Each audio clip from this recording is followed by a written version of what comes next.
हरियाणा में नूंह में जो हिंसा हुई है उसमें अभी तक 6 लोग मारे गए हैं। उनके नाम है प्रदीप शर्मा, अभिषेक राजपूत, शक्ति, गुरसेवक, नीरज और मौलाना साद। नाम इसलिए बता रहा हूं ताकि आपके ध्यान में रहे कि ज्यादातर जो पीड़ित है, ज्यादातर जो प्रभावित है, वो किस समुदाय से आते हैं। 10 दिन पहले ही इस पूरी हिंसा की प्लानिंग सुनियोजित ढंग से की गई। एक अफवाह को फैलाया गया, उसके बाद व्हाट्सएप ग्रुप्स बनाए गए। व्हाट्सएप ग्रुप्स के अलावा किसको कैसी जिम्मेदारी उठानी है यात्रा पर हमला करने की, किस प्रकार से बोतलें, हथियार, पत्थर, कांच इकट्ठा करना है, ये सारी चीजें हिंदुस्तान टाइम्स ने अपनी विस्तृत रिपोर्ट में जानकारी साझा कर दी है। इसके अलावा पाकिस्तानी नाम लगाने वाले कुछ यूट्यूबर्स किस प्रकार से अफवाह फैला रहे थे, सांप्रदायिक बना रहे थे पूरे माहौल को, धमकियां दे रहे थे, ये भी सामने आ चुका है। और केवल एक नहीं, अनेकों ऐसे सोशल मीडिया हैंडल्स थे जो इस प्रकार का काम कर रहे थे। मामन खान जो वहां के विधायक है, उन्होंने किस प्रकार से कुछ महीने पहले चेतावनी और धमकी दी थी, वो भी विधानसभा में, वो भी सामने आ चुका है।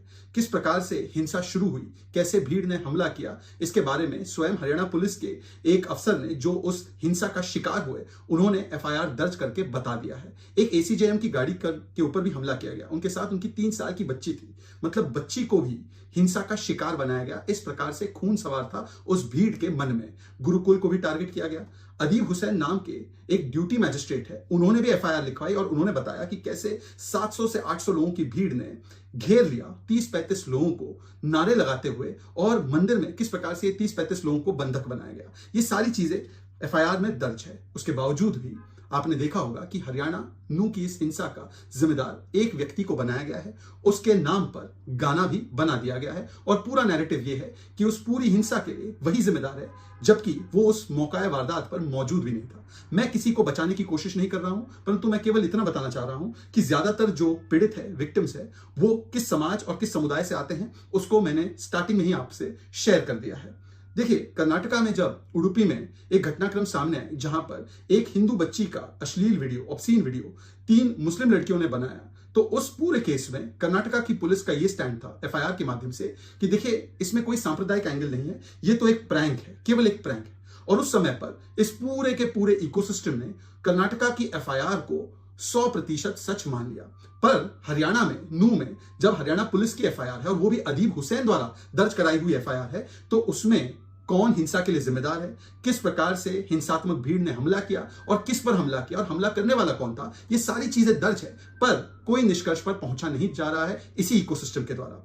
हरियाणा में पुलिस की एफआईआर का कोई महत्व नहीं होता, कर्नाटका की पुलिस की एफआईआर जो है वो 100 गुना सच होती है, ये सामने आ चुका है।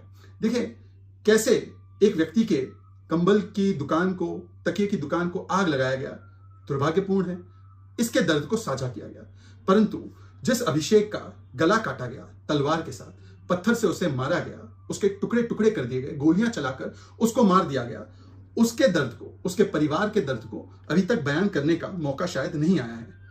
जो पाकिस्तानी नाम लगाते हैं, जो मामन खान खड़े होकर विधानसभा में धमकी देते हैं, इन सभी लोगों के वीडियोस वायरल है, और भी वीडियोस वायरल है कि किस प्रकार से हिंसा करनी है, अटैक करना है, हमला करना है। उन सारे लोगों पर कोई गाना नहीं बनता। गाना बनता है तो एक ही व्यक्ति पर। मैं उसे बचाने की कोशिश नहीं कर रहा हूं, उसे बचाने का काम तो राजस्थान की पुलिस ने किया था जब उसका नाम एक एफआईआर से हटा दिया था। परंतु अब गाना बना ही है, तो आइए देखते हैं कि गाना क्या बना है। गाना बना है, hate has a mentor, hate has a face, hate has a name, Monu is his name. वाह, ये वही मंडली है जो कहती है कि हेट का, अपराध का, आतंक का वैसे कोई धर्म नहीं होता। पर आज हरियाणा में हेट का फेस भी है, हेट का नेम भी है, और वो नेम है मोनू। देखिए, पीड़ित ज्यादातर 70-80% कौन से समुदाय से है, मैंने आपको बता दिया है, परंतु इस पूरी घटनाक्रम का, इस पूरी हिंसा का जिम्मेदार कौन है? मोनू है, जो उस मौका वारदात पर मौजूद भी नहीं था। अच्छा, आगे की पंक्तियां तो और भी गजब है। वो कहते हैं, ये फुल टाइम प्रोपेगेंडिस्ट और पार्ट टाइम गीतकार जो है, वो कहते हैं, find out Monu, flush out Monu. वैसे तो गांधी जी और संविधान की कसमें खाते हैं यही मंडली के लोग, पर आज जिन्ना वाली डायरेक्ट एक्शन कॉल का गाना बना दिया। Monu is his name, find out Monu, flush out Monu. संदेश साफ है कि किसकी तरफ वो इशारा कर रहे हैं और क्या इशारा कर रहे हैं। वैसे तो आतंक का कोई धर्म नहीं होता। श्रद्धा वालकर के जो टुकड़े करने वाला व्यक्ति है, उसका धर्म नहीं होता है।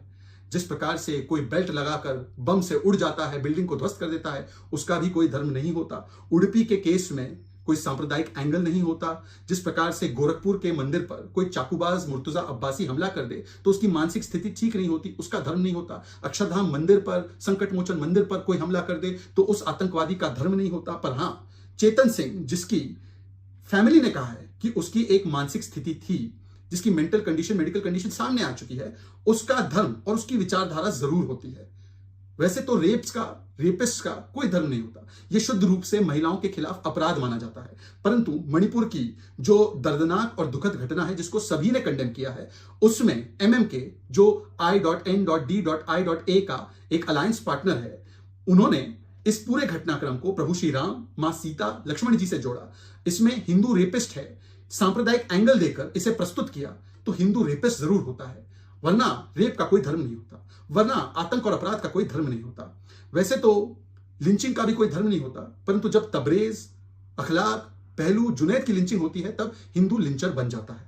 और यही चीज जब खेताराम भील, पालघर के साधुओं के लिए चंदन गुप्ता और ऐसे कई सारे विक्टिम्स है जिनको निशाना बनाया जाता है एक भीड़ के द्वारा, तो ऐसे लिंचर्स का धर्म नहीं होता। जो लिंचर्स खेताराम भील की लिंचिंग के लिए जिम्मेदार है, जो लिंचर्स पालघर के साधुओं की लिंचिंग के लिए जिम्मेदार है, जो लिंचर्स चंदन गुप्ता की लिंचिंग के लिए जिम्मेदार है, उनका धर्म नहीं होता। ताहिर हुसैन के घर की छत से तेजाब बॉम्ब, एसिड बॉम्ब, हथियार, ये सारी चीजें बरामद हुई, मीडिया ने भी दिखाया इसको।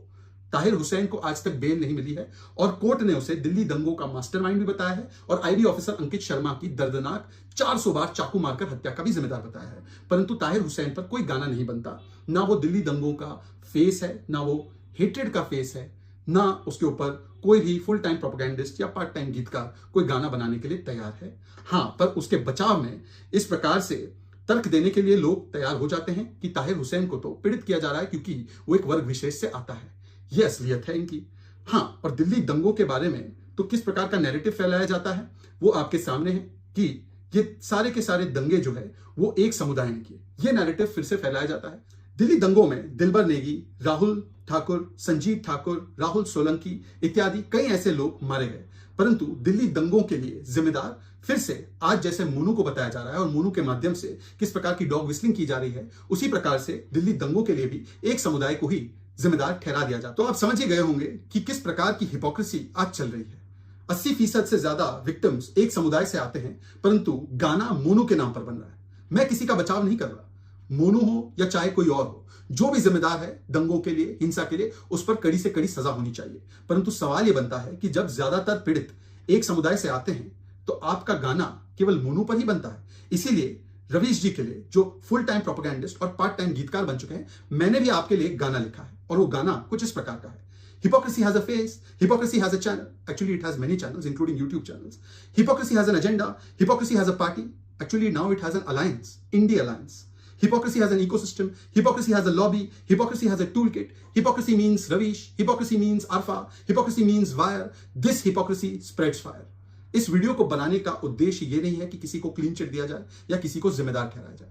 मेरा केवल उद्देश्य ये है कि जो कल तक कहते थे कि आतंक और अपराध का कोई भी धर्म नहीं होता, कोई फेस नहीं होता, आज वही लोग केवल और केवल कुछ दंगाइयों को बचाने के लिए, कुछ अपराधियों को बचाने के लिए, विक्टिमहुड कार्ड खेलने के लिए और वोट बैंक की पॉलिटिक्स करने के लिए किस प्रकार से पूरा का पूरा दोष केवल एक समुदाय पर डालने का कुत्सित प्रयास करते हैं और उसके लिए गाने बनाते हैं।